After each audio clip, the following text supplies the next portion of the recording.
Shalom amigos, les habla Sergio Bacari del canal Un Bacari Suelto en Israel. Lo que ven aquí atrás mío es Tel Megiddo o el Monte Megiddo. Al Monte Megiddo se lo puede ver como una colección de piedras acumuladas en ruinas o como una de las 31 ciudades que conquistó Yehoshua bin Nun cuando entró a la tierra prometida. A Megiddo se la puede ver como una de las monumentales construcciones del rey Shlomo, del rey Salomón durante la época del Segundo Templo, o como la antítesis de lo que Dios esperaba de nosotros como personas en cuanto a vivir sin abundancia, sin arrogancia y con humildad. A Megiddo se la puede ver como la ciudad en la que fue herido uno de los reyes más admirados que tuvimos, llamado Yoshiau, o como la capital de su reino cuando él era rey, su capital norte. Como les dije, en hebreo lo llamamos Har Megiddo, una palabra que los griegos transformaron en Armagedón. Y según el Nuevo Testamento, aquí llegará el fin del mundo como lo conocemos hoy en día y quedarán en vida solo los fieles a Jesús. Ese capítulo, ese concepto, los judíos lo llamamos Milhemet Gog uMagog.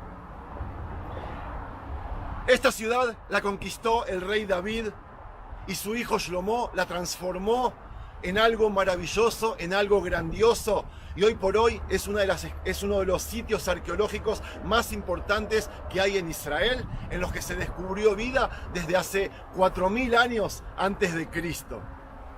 Desde el año 2004, este lugar que vamos a entrar ahora es declarado por la UNESCO como Patrimonio de la Humanidad.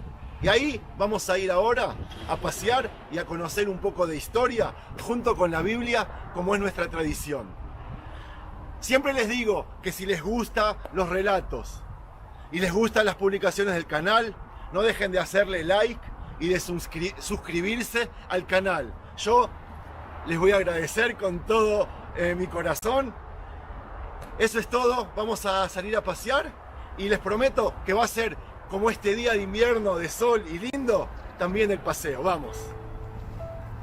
Este monte que estamos viendo está ubicado a 1,5 kilómetros del cruce de valles más importantes de Israel, el Valle Irón y el Valle Israel. Ocupa 600 dunas o 60.000 metros cuadrados. Se trata de un punto estratégico crítico, ya que observa cruces de caminos principales como el Camino del Mar, que pasando por el río Irón se puede seguir camino a los altos del Golán y así llegar hasta Damasco. Además, une el camino desde el Golfo de Haifa con Aco al oeste, con el camino hacia Bet Shean al este. Megiddo, se podría decir, junto con las ciudades de Hatzor y Gezer, dominaba en un tiempo una de las principales rutas militares y comerciales que unían los continentes de Asia y África. Esta ciudad, situada entre las otras dos ciudades, era la que ocupaba la posición más estratégica de todas. Caminos naturales, pasos de montañas y carreteras convergían de todas direcciones en el valle de esa ciudad. Sintetizando, Megiddo estaba ubicada en una encrucijada de carreteras, en una de las principales encrucijadas del mundo antiguo. Cuando la profetisa Dvora dijo desde aquí mismo la oración del libro de Jueces, Kenio Avdu Kol Oiveja Adonai, Beoavav Ketzet Hashemesh Bigvurato. De ese modo terminaba su canción de victoria. ¿Quién podría en esos días imaginarse que una poesía o cántico compuesto hace 32 siglos tendría tanto significado, incluso hoy mismo en el año 2020? Con ella se celebró un triunfo militar que tuvo lugar cerca de esta antigua ciudad llamada Megiddo, y a partir de allí comenzó la teoría de Armagedón. Según el registro bíblico, Dios mandó al juez Barak de Israel que estacionara 10.000 guerreros en el monte Tabor, aquel que vemos frente nuestro y tan conocido por los amigos del canal cristianos, por tratarse del monte de la transfiguración de Jesús. Si bien eran 10.000 soldados, no se trataba de una fuerza impresionante, porque ellos iban casi desarmados. No se veía un escudo ni una lanza, nos relatan en Jueces 5. Sin embargo, el ejército canaaneo, enemigo bajo el mando del general Sísara, estaba equipado con las últimas innovaciones de la tecnología militar. 900 carros de guerra con hoces de hierro, nos cuentan en Jueces. Estos carros daban a los cananeos gran velocidad y movilidad, y también una enorme ventaja psicológica. No obstante, la victoria no iba a estar en función del armamento ni de la destreza militar. Las tropas de Sísara, sumamente superiores, fueron atraídas al valle torrencial de Quillón, que para entonces estaba seco. Fue entonces cuando Dios le dio a Barak la señal para el descenso. Imagínense, amigos, a 10.000 hombres abalanzándose ladera abajo de la montaña. Pero en ese momento, de modo inesperado, Dios desencadenó una tormenta. El viento y la lluvia azotaron el rostro del enemigo.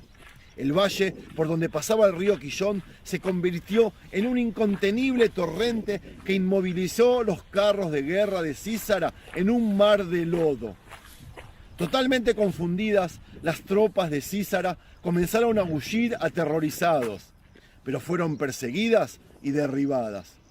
No quedó ni siquiera uno, nos cuentan en Jueces, y hubo paz en la región 40 años. No sorprende que esta aplastante victoria inspirara las palabras que dije antes.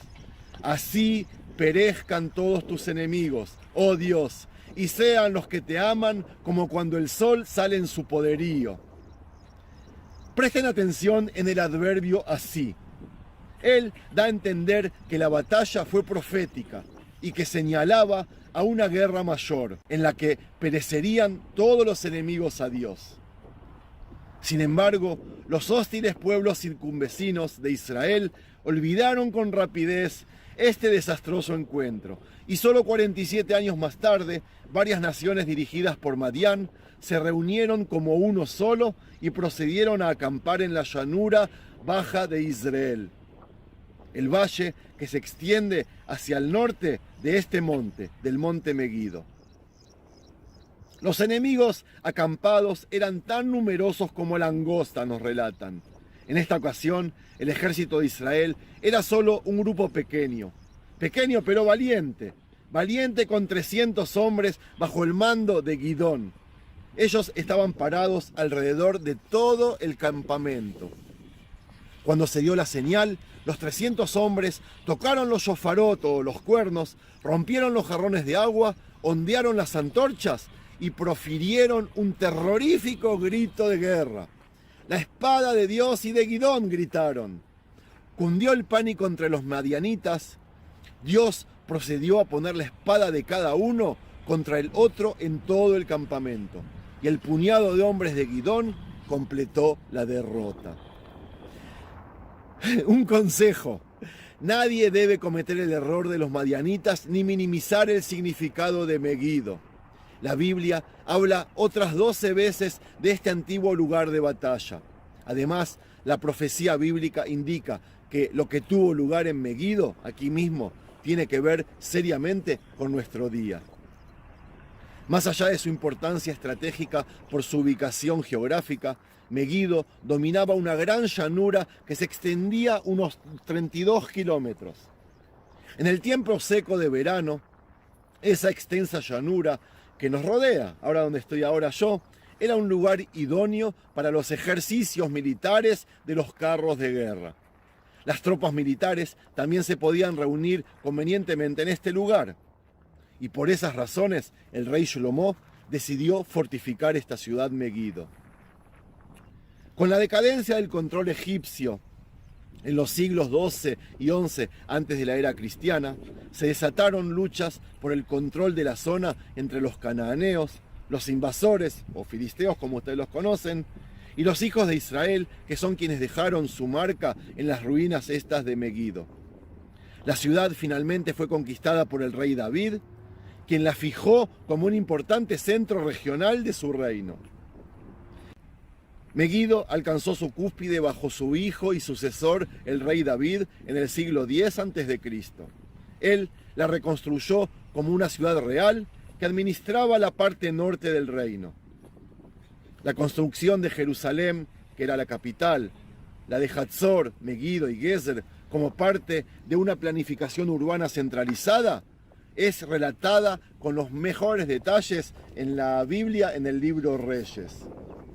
En las tres ciudades de Megiddo, Gezer y Hatzor se encontró rasgos arquitectónicos característicos de los centros reales del período de la monarquía. En las excavaciones que se están haciendo aún aquí en Megiddo, dichos elementos se hallaron en los palacios, los edificios, las fortificaciones, los centros administrativos, los depósitos, los establos, incluso en el sistema de agua. Durante el reinado de Shlomo, Megiddo fue rodeada por un fuerte muro de casamatas, que vendría a ser dos muros paralelos con una partición entre ellos que formaban habitaciones. Dentro de esta ciudad se construyó grandes palacios y cerca de ellos edificios administrativos idénticamente planificados. Una serie de habitaciones en torno a un patio central abierto. Estos edificios estaban muy bien construidos, con un amplio uso de grandes piedras labradas, y los gruesos muros soportaban un segundo piso. Ahora estoy yendo en dirección a algo impresionante, a los establos de esta ciudad. Antes les cuento que Megiddo fue destruida en la campaña militar del faraón Shishak en el año 926 a.C. y restaurada durante el reinado de Ahab, rey de Israel, que la convirtió en la ciudad de carros real. Basándonos en el relato bíblico, se sabe que los establos, estos que estamos viendo ahora, son de la época del reino de Shlomo. Como les contaba antes, aquí se entrenaban durante los 9 meses de calor los caballos y aquí, por lo visto, descansaban esos animales. Se estima que estos establos tienen capacidad para unos 450 caballos.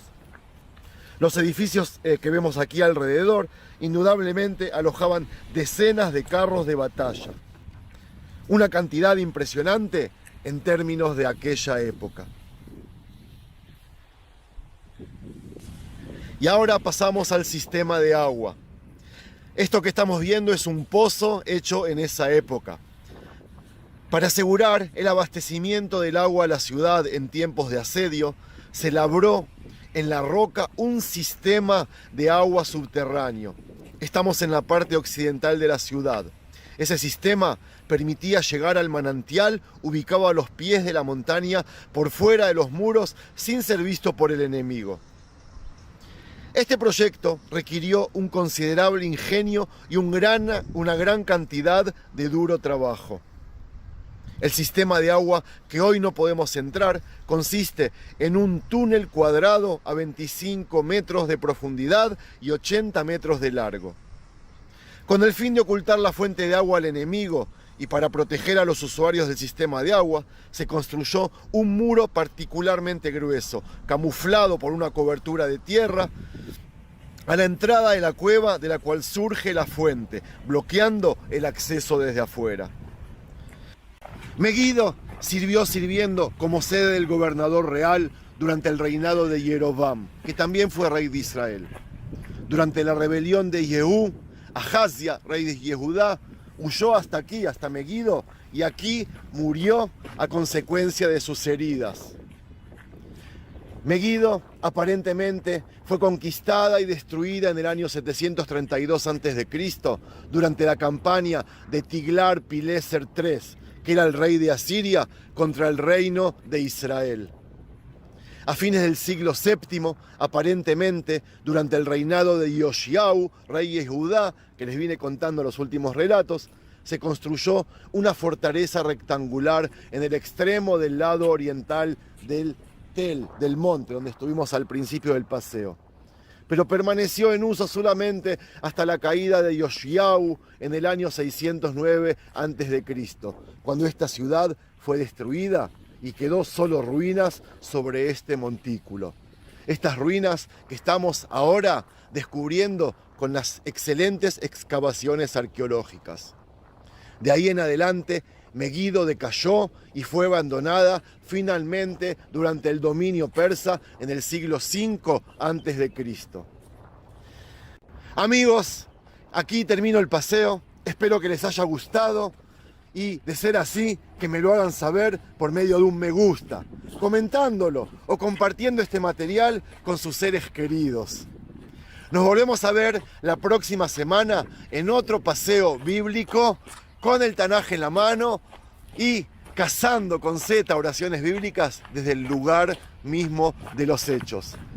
A los amigos judíos les deseo Hag Purim Sameach, feliz fiesta de Purim, y al resto, Shalom.